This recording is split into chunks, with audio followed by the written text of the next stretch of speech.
चलिए बच्चों, कुछ ऐसे सवाल है जो कि कई सालों से पूछे जा रहे थे, लेकिन बीच में वापस इनको बंद कर दिया गया, यानी कि पूछना बंद कर दिया। क्यों बंद कर दिया, क्या पता क्या कारण हुआ। लेकिन देखा जाए तो ये सवाल वापस आने चाहिए, क्योंकि ये सवाल पिछले कई सालों से पूछे जा रहे थे।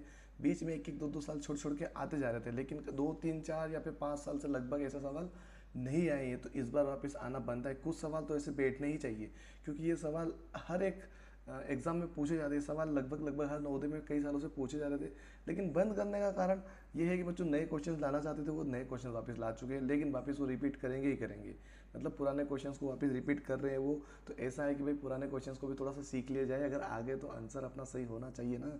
चलिए शुरुआत करते बच्चों। उससे पहले सभी से निवेदन है कि सभी बच्चे फटाफट से वीडियो को लाइक करेंगे, चैनल पर तो सब्सक्राइब करेंगे, और वीडियो अच्छा लगे तो बच्चों उन सबके साथ शेयर कर दो जो तैयारी करना चाहता है। चलिए बच्चों, पहला क्वेश्चन क्या है बच्चों। ये सवाल, पहला जो सवाल है, इसमें बहुत सारे बच्चे कन्फ्यूज़न होते हैं कि भाई इसका आंसर 1 है या -1 है।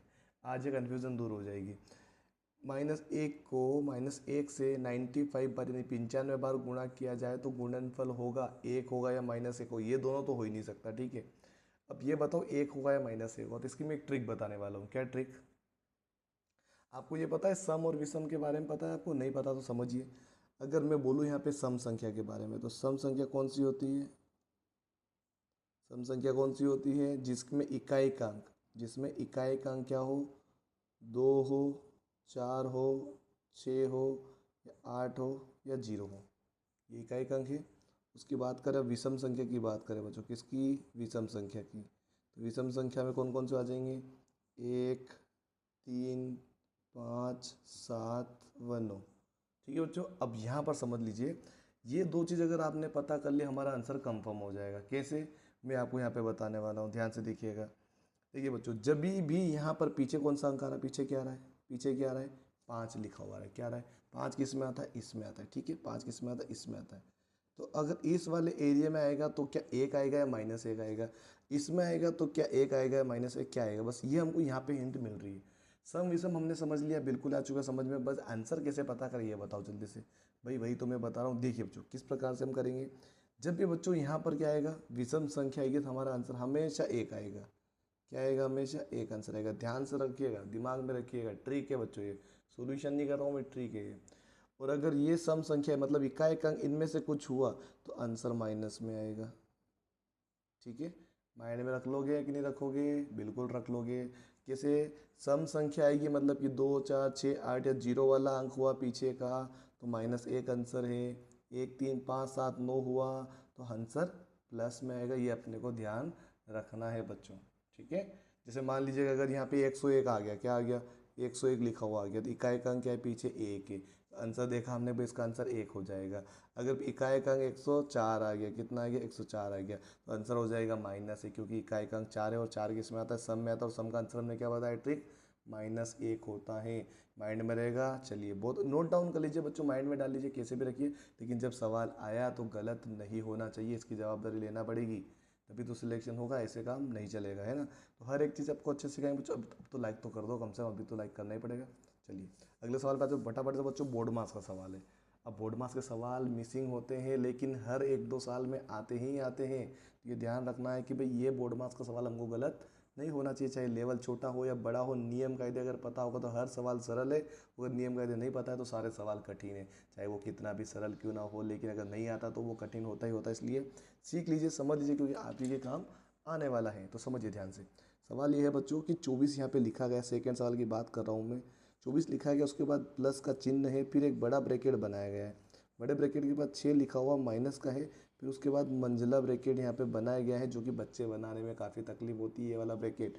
कोई बात नहीं, टेढ़ा मेढ़ा जैसे भी बना लो, बन जाए तो। उसके बाद क्या आएगा? माइनस का 5 के बाद माइनस का 2, फिर आ गया हमारे पास छोटा ब्रैकेट आ गया, उसके अंदर 4 - 3 है। छोटा ब्रैकेट बंद किया, फिर हमने ये वाला जो अटपटा सा ब्रैकेट इसको किया, जिसको मंझला ब्रैकेट बोलते हैं, और फिर बड़ा ब्रैकेट हो गया। अब ये 3-3 ब्रैकेट आ गए भाई, क्या सिस्टम है यार। तो इसको करेंगे कैसे, समझिए। 3 ब्रैकेट आए ना, तो सबसे पहले जो सबसे अंदर है, जो सबसे, देखो ये यहाँ से यहाँ है, इसके अंदर फिर ये आ गया, फिर इसके अंदर ये आ गया। जितना अंदर वाला है उसको सबसे छोटा बोलते हैं। फिर उसके बाद ये, तो ये मंझला मतलब बीच का हो गया। सबसे आखिरी में सबसे बड़ा कहलाता है, इससे बड़ा कोई और नहीं है। ध्यान रखिएगा, सबसे पहले हम इस छोटे वाले को सोल्व करेंगे। और एक और चीज़ ध्यान में ये भी रखना है कि यहाँ पर कोई निशान नहीं है, तो भाई कौन सा निशान होगा आगे बताने वाला हूँ, ध्यान से देखिएगा। देखिए 24 तो ऐसा कैसा रहेगा हमारा, 24 ऐसा कैसा ही रहेगा, ठीक है, कोई चेंजेस नहीं करेंगे। प्लस का प्लस, ये सारी की चीज़ें ऐसी कैसी लिख दो, ठीक है, सारी की सारी ऐसी कैसी लिख दो, हम केवल उस छोटे ब्रैकेट पे जा रहे हैं। 4 में से 3 घट गया, कितना बचा, 1 बचा, कितना बचा, 1 बचा भाई, 1 तो लिख दिया तो 21 बन गया। भाई यहाँ पे क्या चिन्ह है, जब कोई भी चिन्ह नहीं होता है ब्रैकेट के इधर तो वहाँ पर क्या मानेंगे, गुणा मानेंगे। तो ये बन गया हमारा मंझला ब्रैकेट और ये रह गया हमारा बड़ा ब्रैकेट, ठीक है। अब आएंगे इस मंझला ब्रैकेट को हम अब सोल्व करने वाले, तो बाकी को ऐसा कैसा लिख दो, मंझला ब्रैकेट को सोल्व करेंगे केवल, ठीक है। अब देखो यहाँ पे, अब यहाँ पे चिन्ह आ चुका ना, चिन्ह लगा हुआ था, हम गुणा के निशान नहीं लगाएंगे। यहाँ पे चिन्ह नहीं था तो हमने यहाँ पे गुणा लगाया, चिन्ह अगर यहाँ पे नहीं होता ये भी गुणे में माना जाता, किसे माना जाता, गुणे में माना जाता। अब देखो यहाँ पर पहले क्या करेंगे बच्चों, गुणा करेंगे, 2 का गुणा 1 में करेंगे। देखो मंझला ब्रैकेट को मैं एक और बार सोल्व कर लेते हैं अपन। देखो 5 तो ऐसा कैसा रहेगा, माइनस का 2 एक कम 2 आ जाएगा, ठीक है बच्चों। ये हमने वापस एक और बार सोल्व कर लिया, एक और बार नीचे कर लेते हैं, ठीक है, कोई दिक्कत नहीं, बहुत जगह अपने पास। 24 ऐसा कैसा, 6 भी ऐसा कैसा। अब देखो 5 में से माइनस का 2 जाएगा तो कितना बचेगा, 3 बचेगा, वो भी प्लस का, क्योंकि बड़ी संख्या प्लस की है तो हमने 3 बचा लिया, ये बड़ा ब्रैकेट बचा। धीरे धीरे ब्रैकेट खत्म होते जा रहे, मतलब हमारा सोल्यूशन होता जा रहा है। अब हमारे पास बचा 24, प्लस का यहाँ पर क्या आ जाएगा बच्चों, 6 और माइनस का 3 है, तो 6 बड़ी संख्या तो प्लस का ही चिन्ह रहेगा। अगर 6 माइनस का होता और ये प्लस का होता तो यहाँ पे मैं माइनस लगाता, लेकिन 6 बड़ा है तो प्लस का ही मानेंगे, प्लस प्लस प्लस ही होता है। अगर ये माइनस का होता तो प्लस माइनस माइनस करना पड़ता, क्योंकि ये प्लस का था, ठीक है। तो 6 में से 3 जाएगा तो 3 बच जाएगा बच्चों, 24 और 3 कितना होता है बच्चों, 27 होता है। ये हमारा क्या है, आंसर है। ऑप्शन नंबर डी हमारा बिल्कुल सही है बच्चों, है ना। पहले का क्या था बच्चों, पहले का आंसर क्या था हमारा, पहले का जो आंसर था वो 1 था, क्या था, 1 था, है ना। ट्रिक वाला बताया था मैंने आपको, देखो एक बार ट्रिक दिखा देता हूँ मैं, ये वाला सिस्टम माइंड में रखिएगा, ठीक है, उतार लीजिए कहीं पर भी, ठीक है। चलिए आगे बढ़ते हैं, हमारा सेकंड क्वेश्चन भी हो चुका है बच्चों। बात है तीसरे सवाल के अंदर। बच्चों ये सवाल इस बार आएगा आएगा, बस संख्या चेंज करके आएगा, कोई दिक्कत नहीं, बहुत ही सरल है, लेकिन गलत नहीं होना चाहिए, ये भी तो ध्यान रखना पड़ता है ना। तो आता सभी को है, लेकिन गलत हो गया तो वो आना किस काम का, जब हम गलत कर रहे हैं। तो तरीका क्या है बच्चों, बहुत ही सिंपल है, सभी को आता है वैसे, लेकिन एक बार और सीख लो, देख लो, समझ लो, क्या पता कभी माइंड में हमारे कुछ और चल रहा हो, लेकिन करना क्या किस तरीके से था, तो एक बार और देख लीजिए। देखिए हर बार ऐसा सवाल पूछा जाता है, प्लस के मामले में बस पॉइंट डाल देते साथ में। सवाल ये लिखा बच्चा कि 7 के दशमलव में 7 लिखा है, फिर प्लस लगाया, फिर 7 के दशमलव में डबल 7 लिखा हुआ है, प्लस 7 के दशमलव में 3 बार 7 लिखा गया, और फिर 7 के दशमलव में 4 बार 7 लिखा। बस को करना क्या, प्लस का निशान है तो प्लस लगाना है, सिंपल सी बात है बच्चों। करना सिंपल तरीका क्या है, प्लस के साथ प्लस प्लस करते जाओ, लेकिन ये माइंड में रखना है, जैसे मैंने पहली संख्या उतारी, ये पहली संख्या है 7.7 लिखा, फिर दूसरी संख्या लिखूँगा मैं 7.77, फिर तीसरी संख्या लिखूँगा मैं 7.777, फिर चौथी संख्या लिखूँगा मैं 7.777 और एक 7, बस दशमलव के नीचे दशमलव लाइन से होना चाहिए, और आंसर में भी वहीं पे दशमलव आना चाहिए, ठीक है, कोई चेंजेस नहीं होगा। 7 में से कुछ भी नहीं ऊपर, तो 7 का 7 रह जाएगा, 7 और 7 कितना हो जाए, 14 का 4 हासिल आ जाएगा 1, 7 का 7 7 दूनी 14 7 21 और 1 22 का 2 हासिल आया 2, ठीक है। आगे देखिए बच्चों, 7 का 7 7 दूनी 14 7 चौक 28 और 2 30 की शून्य हासिल आया 3, 7 का 7 7 दूनी 14 7 चौक 28 हो जाएगा बच्चों, 28 और 3 हो जाए बच्चों 31, ये हमारा आंसर होगा। और दशमलव की जगह पे दशमलव ही आएगा, ठीक है। इधर वाले का अलग से हमने प्लस किया तो 31 बना, हासिल से हासिल इधर पहुंच जाता है ना, ध्यान रखिएगा। 31.0247, ऑप्शन नंबर डी बच्चों हमारा बिल्कुल सही है। इस प्रकार से करना है बच्चों, बहुत ही आसान सवाल है यार, ठीक है। चलिए आगे बढ़ते हैं बच्चों, अगला सवाल भी बहुत ही आसान है, परसेंटेज वाला है। तो 84 के बराबर कौन है बच्चों, ये हमको बताना। उसने बोला चौथे सवाल की यहाँ पे बात हो रही है, 84% के बराबर कौन है भाई, 84% के बराबर कौन है, ये हमको पहचानना है। देखो अगर किसी संख्या के साथ में परसेंटेज जुड़ा हुआ तो परसेंटेज का मतलब तो आपको पता है, परसेंटेज का मतलब क्या होता है, 100 होता है। किसका 100 होता है, जिसके साथ वो लिखा हुआ है। मतलब कि क्या लिख सकते हैं हम, 84 के बटे में क्या मानेंगे, 100 मानेंगे, मानेंगे, क्योंकि परसेंटेज 84 के साथ में, तो 84 के बटे में 100 आ गया। ये 84 के बटे में 100 ऑप्शन में है, नहीं है, तो ये वाला ऑप्शन तो नहीं है। अब ये 2 से कट रहा है बच्चों, 2 से कट रहा है क्योंकि पीछे 4 है और पीछे 0 है, तो 2 के पढ़े में 4 भी आते, 2 के पढ़े में 10 भी आते, 10 में पीछे 0 होता है, तो ये 2 से कटेगा ही कटेगा। तो देखो 2 चौक 8, 2 दूनी 4, 42 बार में कटा, बटे में 2 पंजे 10 और ये 0 का 0। क्या 42 के बटे में 50 से हमने आधा आधा कर दिया बच्चों, इन दोनों का आधा आधा हो गया, 42 के बटे में 50 ऑप्शन में बिल्कुल है हमारा ऑप्शन नंबर बी बिल्कुल सही उत्तर है बच्चों, हमारा ऑप्शन नंबर बी बच्चों। बहुत ही आसान है बच्चों, बहुत ही सरल है, बस आना चाहिए, बहुत ही सरल है। चलिए अगला सवाल है बच्चों, दोपहर बाद 2:04 को लिखा जाता है। समझिएगा बच्चों ध्यान से, उसने बोला दोपहर के बाद, है ना, रात की बात नहीं हो रही है। रात में तो हम अभी तो फिलहाल में हम काम कर रहे हैं रात में भी, लेकिन दोपहर की बात हो रही है। 2:04 को कैसे लिखेंगे? तो बच्चों एक चीज़, अब मैं आपको घड़ी बना के छोटी सा एग्जाम्पल देता हूँ यहाँ पर, ठीक है। देखो अगर मैं यहाँ पर बात करूँ एक घड़ी की, ठीक है, सर्कल घड़ी तो हमसे अच्छी नहीं बनी, लेकिन हम आपको समझाने में कोई कसर नहीं छोड़ेंगे, ठीक है। ये मान लीजिए 12 घंटे की ये घड़ी है और ये भी 12 घंटे की ये घड़ी है, ठीक है, समझिएगा ध्यान से।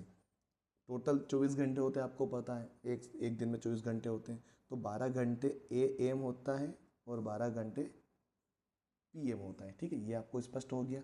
अब हमारा आंसर कैसे पता करेंगे? देखो एक चीज़ तो यहाँ पे साफ साफ दिख रही है कि ए और बी वाला ऑप्शन तो हमारा गलत है, क्योंकि यहाँ पे 2:40 हो रहा है, यहाँ पे भी 2:40 हो रहा है, तो ए और बी ऑप्शन गलत है, सी और डी में से कोई एक सही है। फ़र्क है AM और PM का, ठीक है, ध्यान से समझना है बच्चों। तो आपको मैं बता दूं, जैसे अभी फिलहाल में रात होती, अगर क्या पूछता हूँ रात होती, क्या ये रात की बात हो रही है, यहाँ पे रात लिख रहा हूँ और ये दोपहर लिख रहा हूँ मैं, ठीक है। रात में अगर हम शुरू करेंगे बच्चों 12 बजे बाद, रात की जैसे 12 बज गई, जैसे अभी फ़िलहाल में कितनी बज रही है, अभी फ़िलहाल मैं आपको समय बताऊँ, किस में बताऊँ मैं, देखो मैं अभी जस्ट अब वीडियो कब बना रहा हूँ, मैं आपको एक आज का एग्जांपल पे दे देता हूँ। देखिए मैं आज अब टाइम बता देता हूँ मैं आपको। देखो बच्चों अगर आपको दिख पा रहा हो तो 2 बज के कितना मिनट हो रहा है, 12 मिनट हो रहा है, और इसमें AM PM के बारे में कहीं पे लिखा हो तो मैं वो भी दिखा देता हूँ। देखिए अगर आप देख पा रहे हो सबसे ऊपर यहाँ पे, तो 2:12 और फोकस नहीं हो पा रहा हो तो देखो AM लिखा हुआ है। क्या लिखा हुआ? AM। मतलब कौन सी बात हो रही है? रात की बात हो रही है बच्चों। किसकी बात हो रही है? रात की बात हो रही है, ठीक है ना। तो अभी रात फिलहाल में रात हो रही है ना, 2:12 पे हम वीडियो बना रहे हैं, क्योंकि समय मिलता नहीं है, आपके लिए कर रहे हैं बच्चों, तो लाइक तो बनता है, इस बात पे लाइक तो बनता ही बनता है। अब देखो 12 बजे से लगा कर जब हम सुबह की 12 बज जाती, मतलब दिन जो वो होता है, ये वाला समय जो आएगा इसमें 12 बजे से लगाकर बच्चों 11:59 तक तो बच्चों AM होता है। क्या होता है? AM होता है। मतलब पूरी रात लगा के, सुबह से लगा कर यहाँ तक दोपहर तक, दोपहर के पहले पहले तक AM रहता है। दोपहर होते ही मतलब अगली जो दिन की जो 12 बजी, वहाँ पर PM हो जाएगा। ये कब तक चलेगा? जाते जाते जाते जाते रात की 11:59 तक ये PM रहेगा, फिर वापस AM बन जाएगा, ये वाला प्रोसेस चल जाएगा। ये पूरा ख़त्म होगा तो इस पे आ जाएंगे, ये पूरा ख़त्म होगा तो इस पे आ जाएंगे। अब इसने दोपहर की बात बोली, 2:04 तो दोपहर में PM चलता है। क्या चलता है? PM। तो हमारा ऑप्शन डी बिल्कुल हमारा सही और सत्य हमारा आंसर है बच्चों, ठीक है। चलिए बच्चों अगले सवाल की बात करते हैं बच्चों। एक रेलगाड़ी की यहाँ पर बात हो रही, जो कि रेलगाड़ी आपको पता है कि हमको बहुत मज़ा आता है उसके अंदर, क्योंकि इसका कारण ये है बच्चों कि अगर हम एक एक जने जाते, दो जने जाते तो उतना आनंद नहीं आता है, क्योंकि बाइक या कार में हम इतना मज़े नहीं ले पाते जितने ट्रेन में आते, पब्लिकली इधर उधर जाते हैं, है ना। वो एक आनंद ही उसका अलग है ना, वो आपको पता होगा अगर आपने अगर ट्रेवल किया है। हमारे इधर डेमो चलती है, तो डेमो में क्या होता है, डब्बे बहुत बड़े बड़े होते हैं और जगह भी बहुत ज़्यादा होती है, तो मज़ा ही उसका अलग है। नीचे बैठ जाते हैं, घूमते फिरते रहते हैं, हर स्टेशन पे उतरते हैं, कुछ खाते पीते एंजॉय करते हैं। बाकी सब छोड़ो, बात पे उलझ गए अपन, वापिस अपने छठे सवाल पे आता रेलगाड़ी के बारे में, ठीक है। उस रेलगाड़ी की चाल क्या होगी जो 5 घंटे में 300 किलोमीटर जाती है? भाई एक रेलगाड़ी, भाई पाँच, मान लीजिए आपके घर से आपको 300 किलोमीटर दूर जाना है, पर उसको लगता है 5 घंटे पूरे लगते हैं। कितने? 5 घंटे। तो जब भी ऐसा, जब हमको समय अगर बताना होता है भाई, कितना किलोमीटर अगर हमको बताना है, कितना मतलब 1 घंटे में कितना चलती है बताना है, तो क्या करेंगे? टोटल किलोमीटर कितना है हमारा? 300 है, और समय कितना है? 5 है। कितना है? 5 घंटे। बस भाग दे दो बच्चों, क्या करना है? भाग देना है। 5 × 1 = 5, 5 × 6 = 30, 30 तो कट गया 6 बार में, ये जीरो बचा तो जीरो पीछे लगा दो। 60 किलोमीटर प्रति घंटा अगर वो चलेगी, 1 घंटे में 60, दूसरे घंटे में भी 60, तीसरे घंटे में भी 60, चौथे घंटे में 60 और पाँचवें घंटे में भी वो 60, तो 60 60 120, 120 और 60 180, 180 और 60 240, 240 और 60 300। ये हो गया पूरा 5 घंटे में। ये पूरे 5 घंटे हमने 60 60 यहाँ पे किलोमीटर के हिसाब से चलेगा वो, तो हर घंटे में अगर 60 किलोमीटर चलता है तो 5 घंटे में 300 किलोमीटर चल जाएगा आराम से। तो हमारा आंसर क्या होगा, ऑप्शन नंबर सी बिल्कुल हमारा सत्य आंसर है। ठीक है, चलिए आगे बात करते हैं बच्चों। अगला सवाल है हमारा, ध्यान से समझिएगा, अच्छा सवाल है। एक घड़ी साज ने एक पुरानी घड़ी रुपए 87 मतलब 87 रुपये में खरीदी। मतलब एक घड़ी वाला आदमी था, मतलब आप ये घड़ी लेने गए तो आपने 87 रुपये में घड़ी को खरीद लिया 87 रुपये में, ठीक है। उसने उसकी मतलब आपने खरीदी, मतलब सेकेंड हैंड खरीदी आपने ना, थोड़ा पैसे कम थे, थोड़ा जुगाड़ उगाड़ किया और ले ली, पसंद आ गई तो, लेकिन थोड़ा सा उसमें मिस्टेक था तो क्या करे, पर ले तो लिए।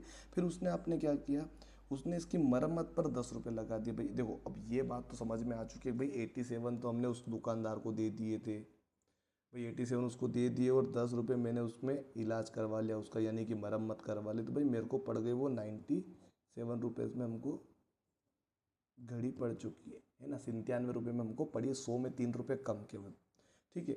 अब ये बोल रहा है बच्चों कि वो 105 में बेच देता है। भाई तुम लोगों ने क्या किया भाई, घड़ी तो खरीद ली, उसको 105 में बेच दिया, अपने दोस्त को चूना लगा दिया, बेचा कितने में, 105 में बेचा। तो सिंपल सी बात है बच्चों, 97 में खरीदी थी और 105 में बेचा, तो कहीं ना कहीं हमको फ़ायदा ही तो हुआ है।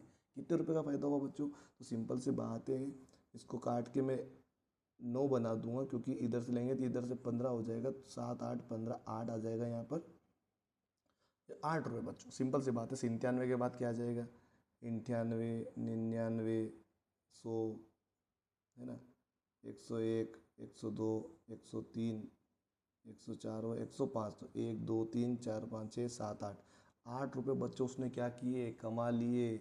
8 रुपये का उसको क्या हुआ बच्चों, लाभ हुआ है। क्या हुआ है, लाभ हुआ है ना। इस प्रकार से बच्चों बहुत जने करते हैं आजकल, सस्ते में ले आते हैं और महंगे में बेच देते हैं। अगला सवाल है बच्चों, थोड़ा सा प्रिंट मिस्टेक आपको दिख रही होगी, लेकिन मैं आपको बता देता हूँ, मुझे स्पष्ट दिख रहा है कि 8 किलोग्राम और 350 ग्राम में से लिखा हुआ है। 8 किलोग्राम और 350 ग्राम से 3 किलोग्राम और 178 ग्राम को घटाइए, ठीक है। अब देखो, इसको जहाँ पर भी 8 के बाद ग्राम लिखा है वहाँ पे लगा दो दशमलव, उधर हो गया 350, माइनस लगाएंगे। यहाँ पे क्या लिखा है, 3 के बाद किलोग्राम के लगा दशमलव लगाएंगे, पीछे लिखेंगे 178। बस हमको इसको घटाना है, हमारा आंसर आ जाएगा। तो घटाएंगे कैसे भाई, वही तरीका, जो बड़ी संख्या है उसको ऊपर लिख लो, वो छोटी संख्या को पीछे लिख लो। अब ये ध्यान रखना बच्चों, अगर यहाँ पे 70 होता, मान लीजिए केवल 78 होता, तो मैं 078 लिखता, है ना, ये ध्यान रखना है। जैसे मान लो यहाँ पर केवल एक नहीं होता, केवल बोलता 3 किलोग्राम और 78 ग्राम, तो 78 ग्राम को ऐसे लिखा जाता है क्योंकि 3 संख्या होती है पीछे। ध्यान रखना, 3 संख्या, अगर मान लो 8 ग्राम बोलता तो मैं 8 ग्राम मतलब 008 लिखता। 3 संख्या होती है पीछे, किलोग्राम के पीछे अगर ग्राम में जाते, तो ध्यान रखिएगा, ठीक है। इसमें पहले से 3 संख्या थी, कन्फ्यूजन नहीं दिख रहा आपको, लेकिन जब ऐसा आ सकता है कि अगर ये 2 संख्या है तो 1 जीरो मानना पड़ेगा, एक ही संख्या आएगी तो 2 जीरो लेना पड़ेगा, पीछे 3 संख्या होती है, ध्यान रखिएगा, किलोग्राम के पीछे वाले ग्राम में। चलिए अब इसको घटाते हैं। अब ये भाई 5 को 4 बनाएंगे तो 10 होगा, क्योंकि 0 में से 8 जाता है तो इसको 10 बना लिया, बड़ा कर लिया। 10 में से 8 गया तो 2 बचा, कोई दिक्कत नहीं।